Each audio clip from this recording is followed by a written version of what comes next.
Hi, aloha, and welcome to the Empowered Empath podcast. I think we're going to start adding the "that's not normal" at the end. I've decided this. It was from our last podcast. So if that's confusing for anybody, if we start calling the podcast "That's Not Normal," it's called the Empowered Empath "That's Not Normal" podcast. But anyways, my name is Jennifer O'Neill. And I'm Michelle Schneider, and here to give you a friendly reminder that if you like today's topic, to please give the video a like and subscribe if you haven't already.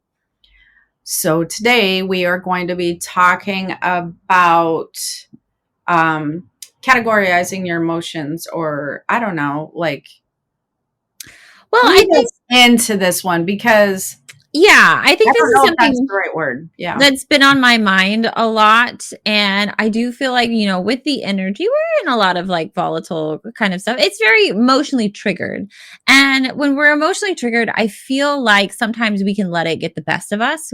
I feel like, for examples, it's like if you're going to have hard conversations, it's like, why am I letting my emotions make me sick over these hard conversations? And like, how can I better use my emotions or observe my emotions and not let them take control of me? Yeah. Well, I mean, first of all, I think that people need to realize a couple of different things. One is everybody assumes that emotions are kind of running them. In essence, it's a reaction to something, right? Current. Let me rephrase that. It's a reaction to something that's currently happening. What I notice in my line of work, in spiritual work, as far as psychic stuff, empath stuff, emotions are typically triggered by experiences in the past. They're not always like an appropriate emotional response to your current situations.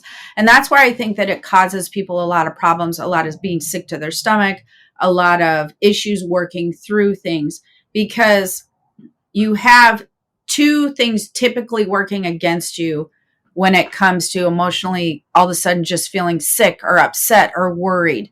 Two things are typically working against you. Number one, you're looking at past experiences, or you're all of a sudden your body's triggered by past experiences, or number two, you are triggered by probable future outcomes. And the issue between the two is your body, start having this emotional response that you feel like you don't have any control over. And like I said, that's never really true. You do have control over your emotions.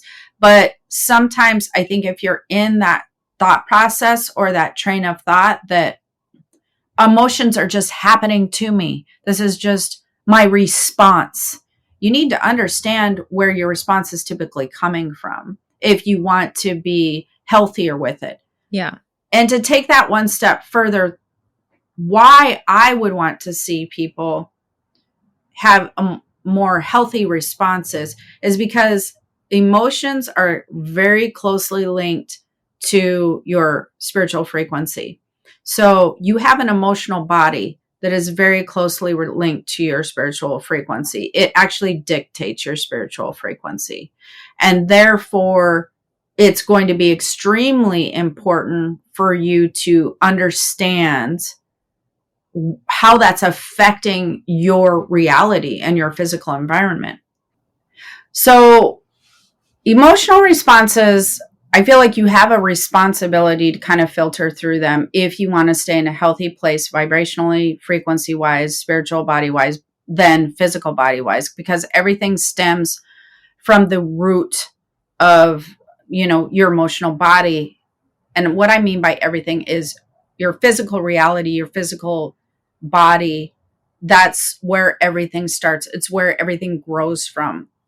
And I think it's been widely accepted at this point in time that, I just have an emotional response to that. Like that, I can't control how I feel. Do you know how you hear that all the time? I can't control how I feel about this. Well, that's not true at all. How you feel about something is based on history, and it's based on a perspective and a belief. It's also based upon fears and worries of probable outcomes, or even positive thoughts about their future, but it's based on a lot of different things. Because you might have like super excited emotions. We're always talking about like negative things, but you might Yeah. have like positive emotions that people don't understand either. And maybe you're like in this positive space and maybe you are in a healthy space. But if you're in a healthy space emotionally, this podcast right now is not for you. Yeah. So Give it a like anyway, subscribe, you and then just move on. yeah, you can subscribe, move on, but that's not necessarily who we're speaking to. We're speaking to people that, you know, they're having trouble navigating emotions about something. They're having trouble navigating maybe anticipatory emotions. I think that that was one of the things that you recently struggled with, that you're like, Yeah. why is this happening to me? Yeah, and I'll be super generic about it, but I do have an example because it's like I had a hard conversation, obviously, that I needed to make. Now, while it wasn't, bad, I'm like super excited for what comes, after this. It's like I should be on cloud nine. I should be over the moon. But thinking about having this conversation was literally making me sick. I wanted to vomit. I needed to go to the bathroom. Like it was just too much and it was overwhelming. And I could just feel the anxiety like bubbling up inside of me. And so it was like I was getting ready to have this conversation. I was sending a message and I could just feel everything. My heart's racing. I feel just like I'm going to lose it. And I'm like, why do I let myself do this? Why do I let it get this triggered? Well, let me ask you a question. When you were having this interaction, were you anticipating a response that was negative? Yes. Okay. That's why. That's what I mean. That's what people do. You might be anticipating a negative response where somebody else might going, meh, don't really care if there's a negative response. I'm not attached to their reaction. Or they might have been like so fed up with an experience or a situation that they're just like, it doesn't matter. I have to move on. And they're just glad to let the whole system go. You know, you had probably some type of heart tie to where you just want everything to feel good and calm, but you're anticipating it not to be. So clearly, again, that's your projection. This is what causes people a lot of problems. And if you were someone that said you're not, but if you were somebody that was like, I can't control my emotions, that's not true, because your emotional response was based on something that wasn't even factual. It was based upon a scenario in your head that could probably be the outcome, is how your brain was working with that. And so then you have these emotional responses in the body. People don't even realize, especially when it comes to anxiety type things or moon stuff, planetary alignment, that oftentimes there's a response within the body prior to you even thinking up a scenario. And then the brain goes, I need to place this to something. And so it goes to a scenario and now it becomes this triggered emotional response. So then we start training the body and the brain to have these triggered emotional responses to something or some scenario. So it might be how people are going to react to you in your life. It might be how you feel like your life is going. Maybe your reality. You know, you might be like, everything always happens to me. Why is this always happening to me? And so now you're training your body, you're training your mind to look for negativity. Then it's going to match an emotion that then aligns with that negative thought process. So there's a lot of training, physical training with your brain and your physical body that are tied to emotional responses. So what I like people to do is take a moment when they're having, that's not a word, when they're having an emotional response to something, and filter and just take a step back for something or from that thing and start to filter.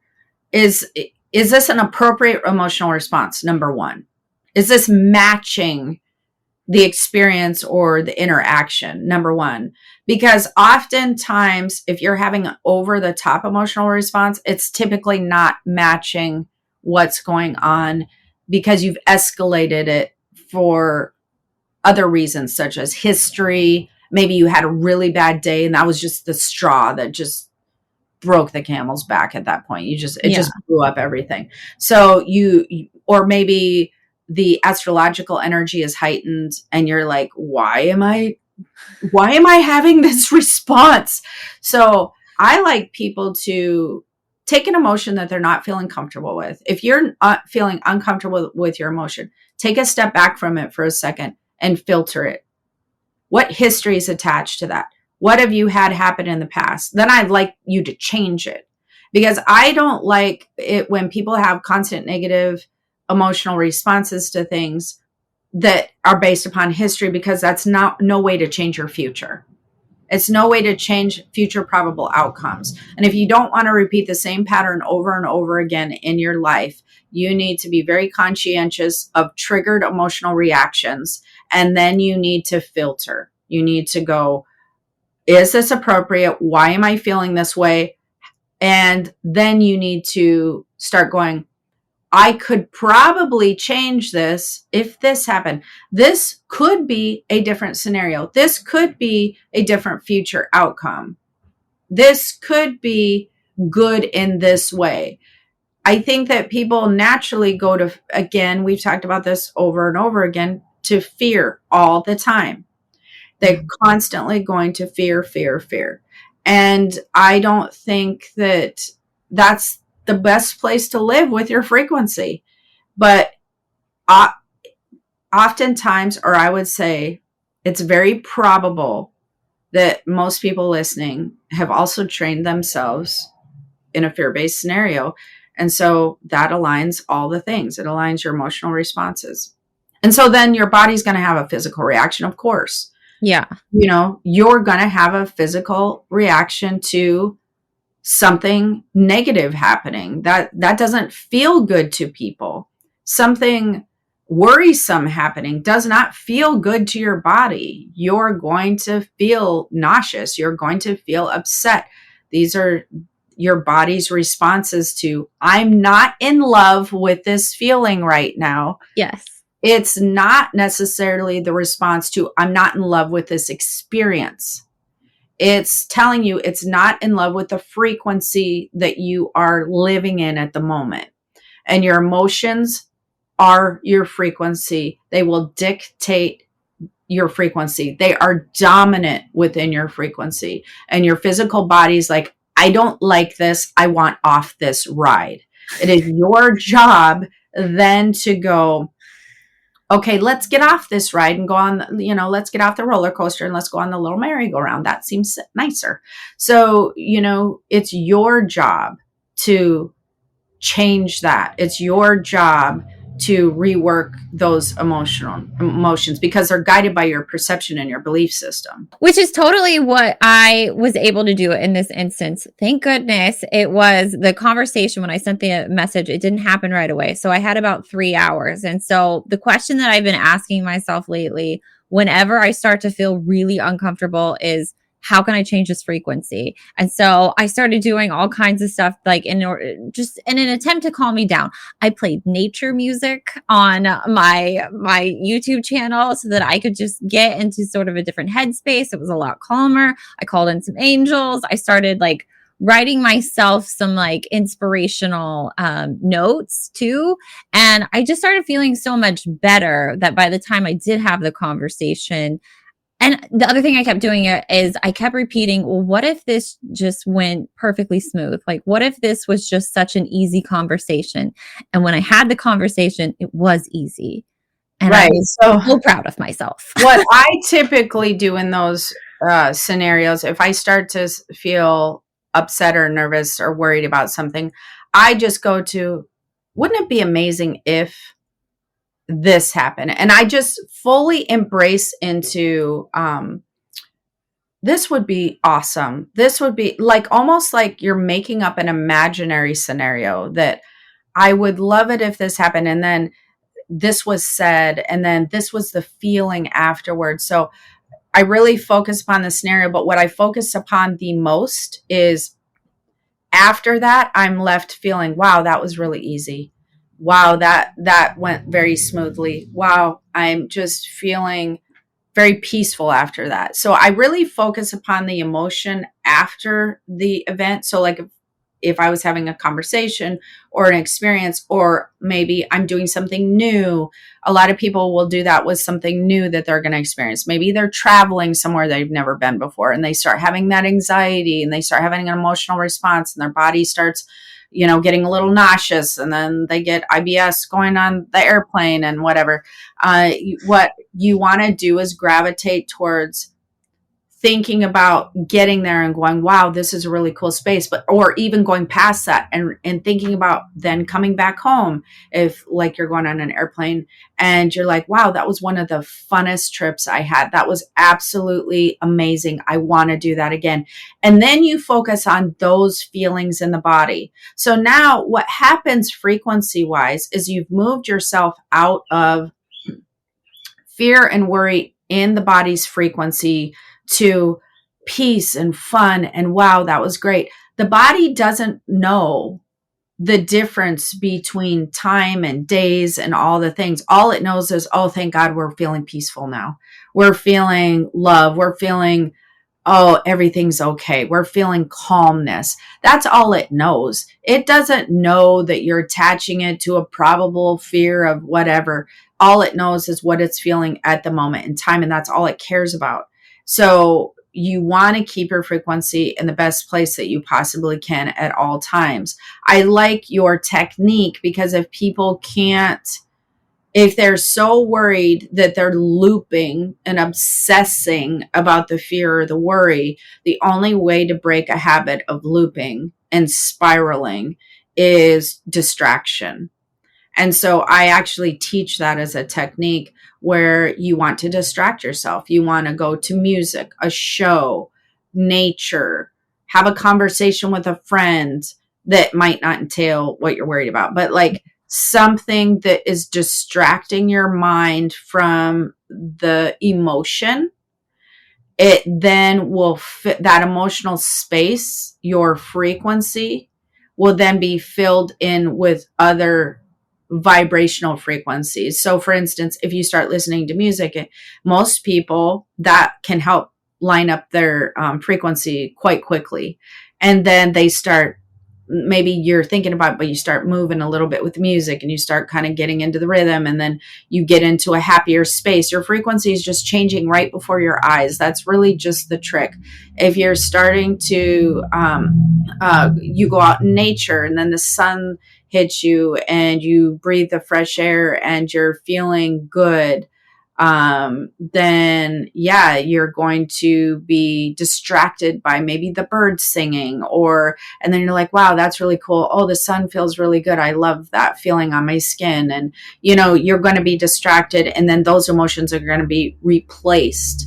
And I want people to view it as it's very important to your current life experience, but also important to your tomorrow, because if you're not careful about your vibrational frequency, which is dictated by your emotions, and we don't keep ourselves in the place of positivity, peace, and prosperity and love, then we're going to draw in frequencies that match something the opposite of those. And when you draw those in, oftentimes the result will be the next day or later that day. So you want to be really careful about the like attracting like as far as vibrational frequencies go. Mm-hmm. I have a lot about that in the Universal Laws book. If people want to know about that, just go to Amazon, and I break that way down in the Universal Laws book.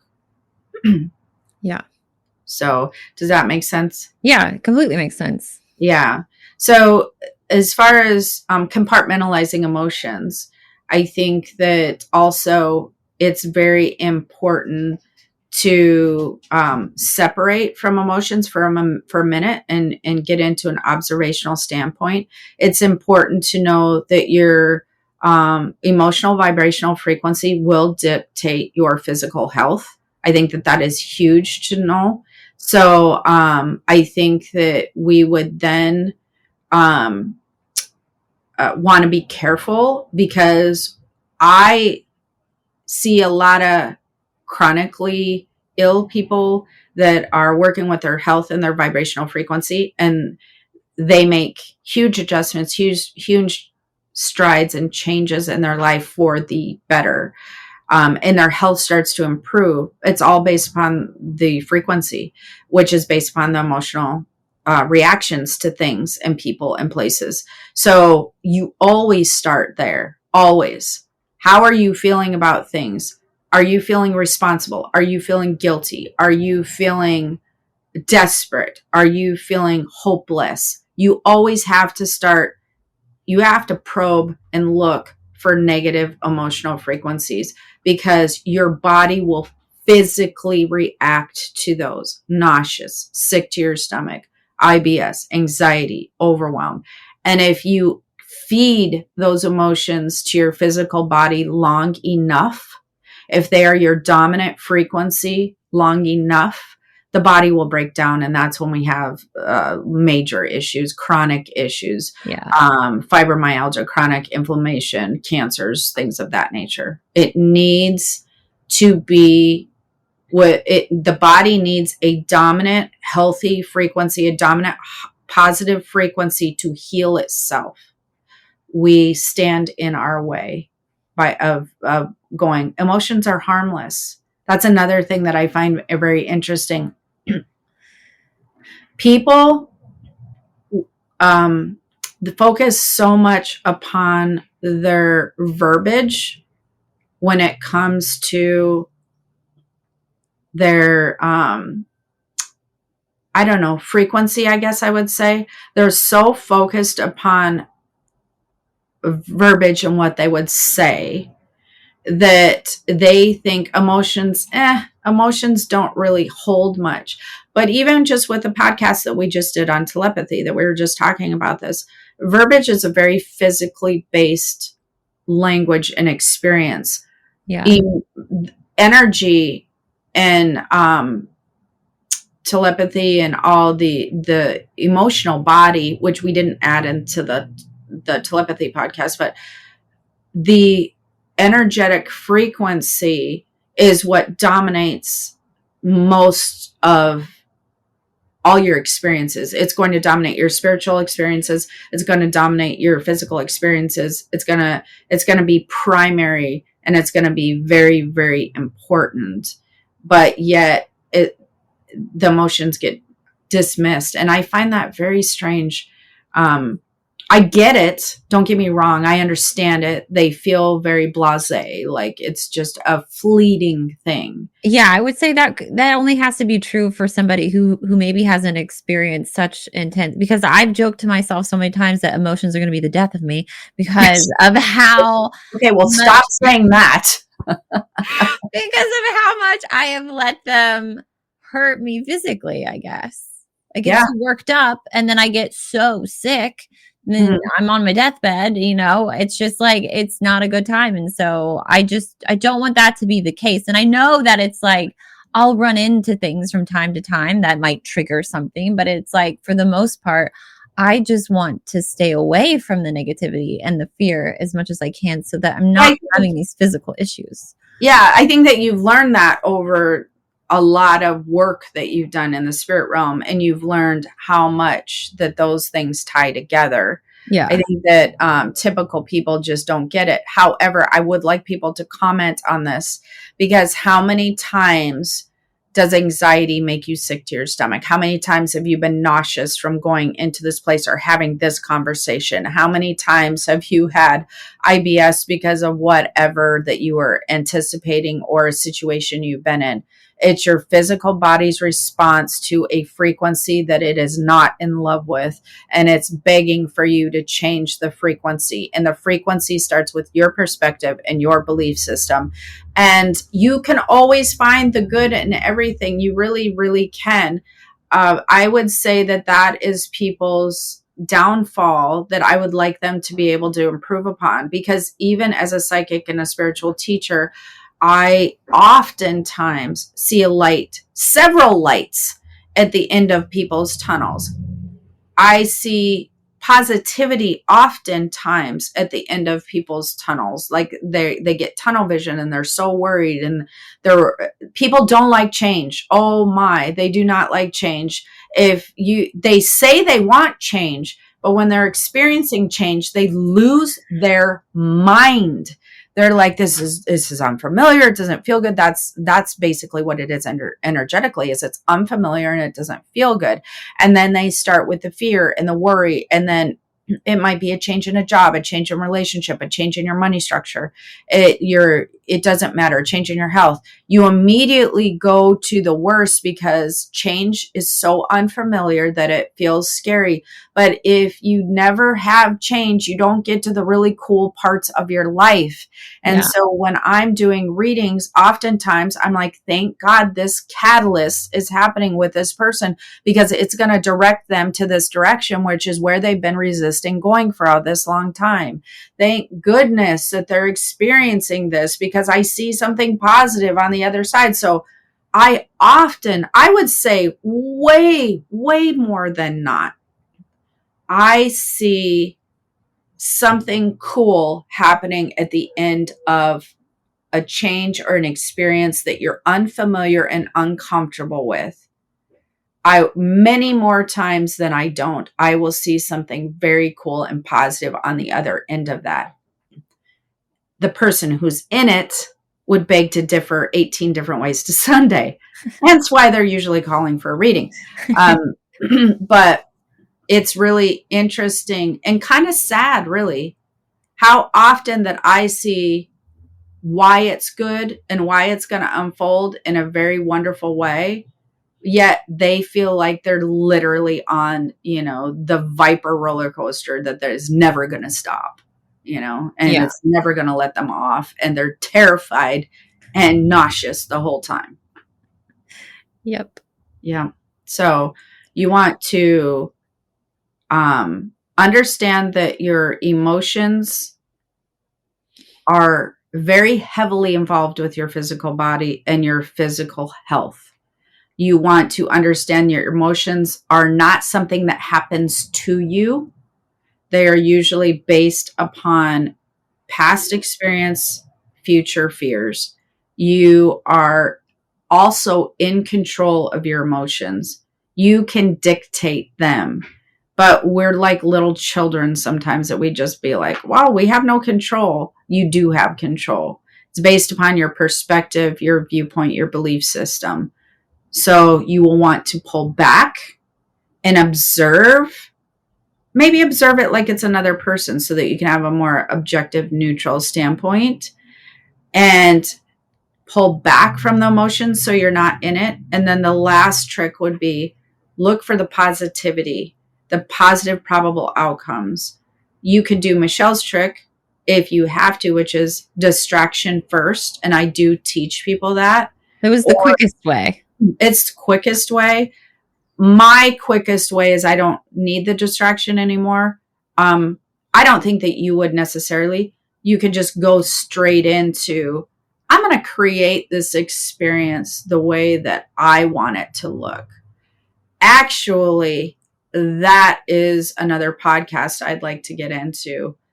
So let's do that one. Write that on our list.